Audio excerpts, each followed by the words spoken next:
They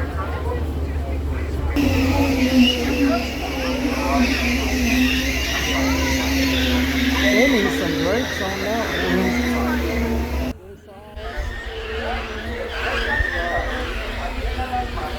Yep, this is ours.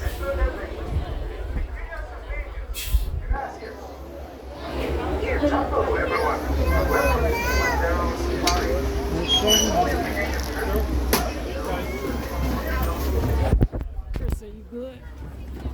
Money. Princess, y'all good? Here, honey, here on the right hand side, watch this here. Doors are sliding closed. Slide those sliding. Yes.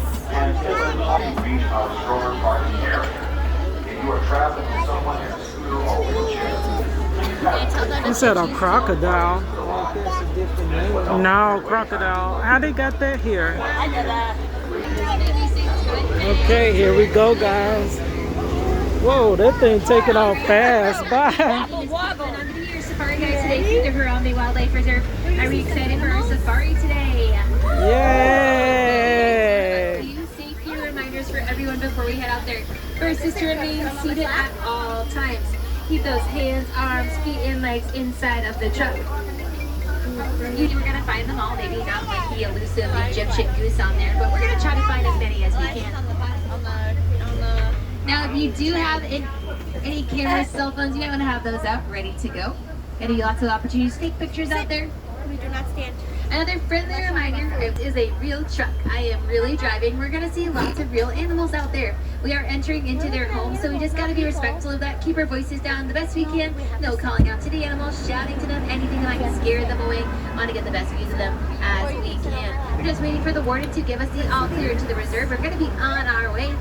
We do have that light, so we're going to be headed on in. Money, did she say the warden? Oh, we are going to be making our way into the first area of the reserve here, which is known as the Little Ituri Forest. This area of the reserve, home to some animals a little bit more on the shy, reclusive side. They do utilize camouflage really well to stay nice and tucked away from any predators that could be in the area.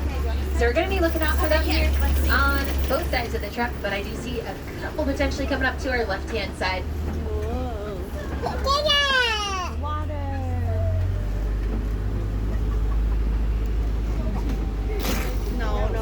We'll still keep our eyes out here, but I will mention, as we're going along, finding all the animals out here on our safari today, the reason that we have these animals here is because a lot of them are facing threats out in their natural environments. A lot of them are facing the threat of habitat loss, so they're losing their homes that they would naturally be found in. So it's great that we have them here, giving them a nice safe place to call their homes while we work on getting their environments back out in the world healthy to the point that we can return these animals back out to their natural homes. So we're going to be on the lookout for them. Again, lots of them use camouflage really well, tucking themselves in the vegetation here. Sometimes it's the color of their coats, could be some sort of pattern they might have on them as well. Oh, Kika. There's the water in the trees. What else do we see?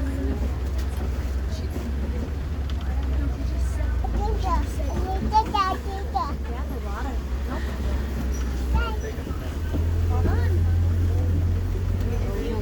Looks like they may have pushed themselves all the way back in the forest here. We'll still be on the lookout for them. And I do see a couple coming into view. Oh, I can't see it. We're also going to look out here to What our is it? left. Just for a moment, sometimes a black rhino likes to I tuck don't see themselves it. up on the hill here. So we're just going to look out, and there's that black rhino. Can't see it. A black rhino. Potentially, maybe behind. Sometimes I imagine things. It's hard to tell. There's a lot of times animals, they will blend into the point that sometimes they look like rocks. But there are definitely animals coming up here to our left. So the ones that are reddish brown in color with horns on top of their head, those are bongos. The ones that are more tan in color, those are some greater kudos. And the black and white bird there as well, that's a saddle-billed stork that was kind of mixed in with them. Now for bongos, they are nicknamed the ghosts of the forest for their ability to stay super tucked away, again like many of the animals do. Their horns on top of their head lean back slightly, allowing them to get through the thick vegetation there back in the forest. But out of the forest, we go into the river. We're going to head into the Safi River, see what animals we can find out here. These animals love to be in the water majority of the day, but sometimes they come out on land too for different reasons. So we'll just be on the lookout for them. And there are 2 Nile hippos back right corner. They were a little hard to spot. They were under the surface there. But I try to find some more, just can't stop on the hill. But these birds out here on the island as well, those are pink-backed pelicans. Now, pink-backed pelicans, they get their name from the pink color they turn during mating season, almost like they're blushing. And during that time as well, the male pink-backed pelicans will come and offer the female a stick. She'll accept the best stick. That's the one she's going to choose to mate with, build her nest with. We're going to look in the water for some more hippos. See if we can find them. When they're in the bottoms of the waterways here, they can actually hold their breath for up to 8 minutes before they come up for another breath of air. So they're really good and well adapted to live in the water. Hippos, though, sometimes they come out of the water to graze because they are herbivores, so they're plant eaters. They'll come out graze the vegetation there on the shoreline, as well as lots of aquatic plants in the water as well. We didn't see any. That's beautiful. Oh, shoot. The crocodiles. There are some Nile crocodiles. They really got crocodiles here. Now, Nile crocodiles, they are extremely good Oh, predators. shoot. He looks like he's smiling. They are what we call an ambush predator. So they kind of wait out in the water for their prey to get a little bit closer to that shoreline before they then use that powerful jaw that they have. They not like no gators. Them things don't play with Some of these you. crocodiles, not in the water, they were out of the water. Why might that be? Well, it is because they are reptiles, so they are ectotherms. That's your word of the day. Being an ectotherm means that in order for you to stay nice and warm, you have to get your heat from an outside source like the sun. So that's why they spend a lot of their day there kind of basking in all that sunlight, keeping them nice and toasty. I wanted to see the hippo. Now we are going to be making our way out of the river there. We're going to be heading over into the savannah. Now the savannah, it's home to a lot of iconic animals out in Africa. Hopefully we spot quite a few of them. We might maybe see some elephants, giraffes, cheetahs, zebras even. We're going to see what we can find. We are coming up to a tree here. This tree coming up on our right hand side is a baobab tree. Now baobabs, they are very old, very large trees. They are cool in the fact that they have the ability to store water in their trunks. Not just a little bit of water, they can store gallons of water, which is really helpful for times of drought that can sometimes occur out here on the savannah. So in those times, animals like elephants will actually come up to the trees. They'll make little pinholes in the trunk with their tusks to access the stored water, giving that tree the nickname, the Tree of Life. Now we are going to come down the savannah overlook. We're going to see what animals we can spot right off the bat. I do see a giraffe off in the distance. Giraffes are the tallest animals in the world. They love to come to these trees here, which these trees look quite tall to us, but they're the perfect height for them to come and graze on throughout the day. They reach heights of about 18 to 20 feet. But when they're born, they're already 6 feet tall. Making it a little hard to imagine. Money was born at 6 feet tall. Already 6 feet tall. The grasses out here too in the savannah, they're nice and maintained, look very pretty. Well, that's thanks to all of the different species, like the collie cattle I can see up ahead that graze them throughout the day, zebras as well, wildebeest. They keep these grasses nice and short. There's also some fallen down trees kind of scattered about. Those are always a good indicator that elephants have actually come through and knocked down trees in their path. Wow. He's tall. Now we are going to get closer views of those giraffes. So I'll just mention one more thing is that when we get up to them, look at their coats. Their coats have a unique pattern of spots on them. That's pretty typical for Maasai giraffe. That's what we have here on the reserve. That's the species we have is Maasai. So all those spots really a different shape, size, coloration even, just making them all unique from one another in the same way that we all have unique fingerprints. So no two Maasai giraffe are going to ever look the same. So just look out for those spots. You can really see, we pass by a couple, how they really do look different from each other. What's that called? There to your right hand side, but we'll look off to the left here too. And you spot some movement. Rhinos. There are some African wild dogs off here too. Your left hand side. Now those painted dogs, they're really good hunters. They're super successful at catching their prey. They are more successful than lions. We think of lions as being really good hunters, but those painted dogs have a higher success rate at catching their prey, even though they are considerably smaller. Another collie cattle right off here to your right and the left. I don't see them. Back left corner, there's some sable antelope there resting in their favorite spots. Those animals have very skinny, sharp horns on top of their heads, lean back slightly, which allow them to literally throw a predator off of their back. Now we're getting closer to these giraffes. Oh, look at them Part in the of the tree. tower. That's what you call it of a giraffe, is the tower of giraffes. Oh, God. So this is a couple members of that tower. So really see how their spots really look so close. They're not even, they're kind of squares, but they're not. They just look really different from each other, really all unique. And obviously, giraffes have those long necks, which allow them to get up to these trees. But it's going to be their prehensile tongues that are also super helpful in allowing them to really grab the vegetation off of the trees. Pull it down. Yeah. This will graze for about 20 hours out of the day. Only rest for about 30 minutes. They take lots of little micro naps, you will, up ahead. So that's where we're just holding tight. They're pretty active at this time of day. We're going. Oh, the giraffe was on the track. The path.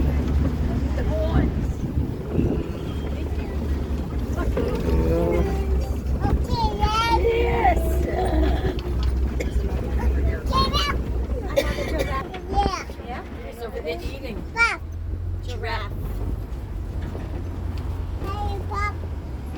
There's the other Couple more one giraffes down I there. see coming up to our left-hand side. They're just kind of scattered about the whole tower of them, kind of all over the savannah here. Now with those prehensile tongues, this Oh, one you here's can kind barely of see that demonstrating one. it. If you've Wow. ever seen them, their tongues are a little bit of a blue, almost blackish color. Very weird for a tongue to be that color, but for giraffes it's really helpful because if your tongue was exposed to the sun for about 20 hours out of the day, you probably want it to be protected from getting sunburned. So by being that color, that's kind of what that does for those giraffes. It's really helpful for them. Wow, that was the giraffe jam. Again, giraffes just all over the place here. They're still in the safari for sure. But up there, up on the hill, there are some wildebeest. There are some gray, silvery animals all the way on top of the hill. Look. You see it? The wildebeest? I can't see that far like that. Is that another tree of life? It's not in use by us at all. Just like another day. Yeah. Not doing anything for your people. Now those wildebeest that we saw, we might be passing by a couple more here. Yeah, where'd they go? On what side? But wildebeest, typically you'd spot them traveling in really, really large migratory groups of about 1.5 million. There's a closer view of a couple of them there off to your right hand side. Now a Oh, little I hard to see wrap them. your head around that many animals traveling together at the same time, but they do. And what I love about wildebeest is that what you call a group of wildebeest, again, a little hard to picture that many animals together at the same time, can get a little overwhelming, a little bit disorienting, even a little bit confusing. Therefore, a group of wildebeest is called a confusion. A Oh, confusion of wildebeest. But we are passing by some more fallen down trees here on both sides of the truck, so we're going to be getting is closer she to looking? elephant country, and I see spot. Looks like there is an African elephant up ahead. I don't know which side. What side am I looking on? Now this African elephant coming up to our right hand side, those ears there kind of resemble the continent of Africa. Oh. That's African elephant. What I told you. Now depending on if this one's by itself or with another of its kind, it's going to give us the best indication of kind of what grouping it belongs to. Could be a member of the family herd, which are going to be the females and their babies traveling together. You also might spot a couple of juvenile male elephants forming up what's known as a bachelor herd. Or you might see a really large alpha male known as or bull elephant, very large bull elephant, which is that alpha male that kind of goes off on its own, does its own thing. The trees. So we're going to see if we can find some more elephants out here as we head a little bit further into elephant country. Mama.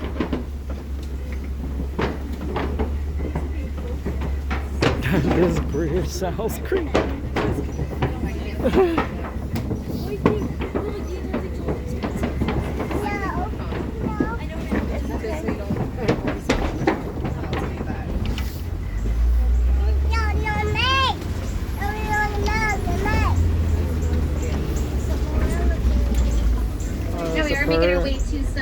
red clay pits here. So these red clay pits, there's some footprints on the ground. There's some tusk marks on these walls to the right. It's a really good spot for elephants to pass through to actually eat the clay.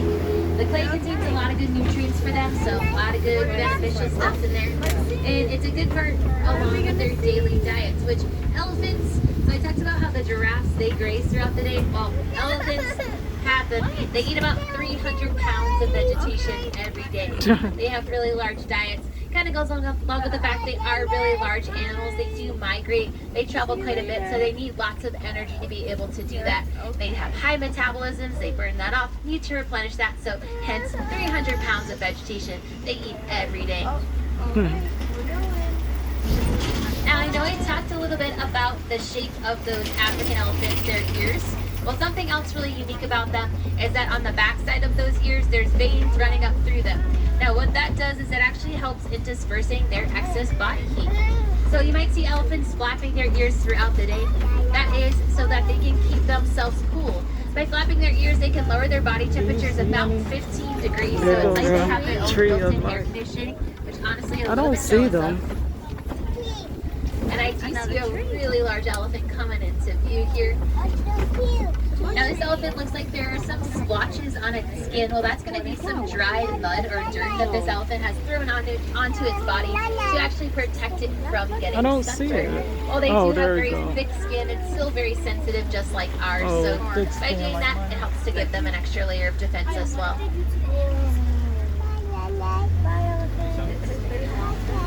Bye, dog. Look at the pelican. Look at the flamingos. Now we are coming up to some birds out on this island. There's a whole bunch of greater flamingos here.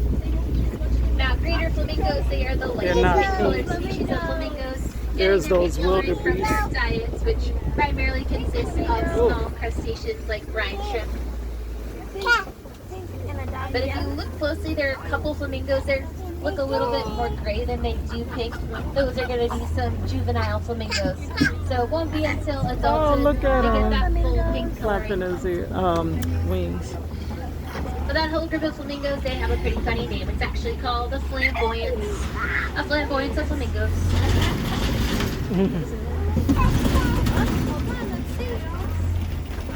And I do see a really large animal coming into view here as we head along off to our left-hand side. Rhinoceros. There are two white rhinos. Yes. Now, white rhinos, they are really large animals. They weigh about 4,000 to 6,000 pounds when they're fully grown.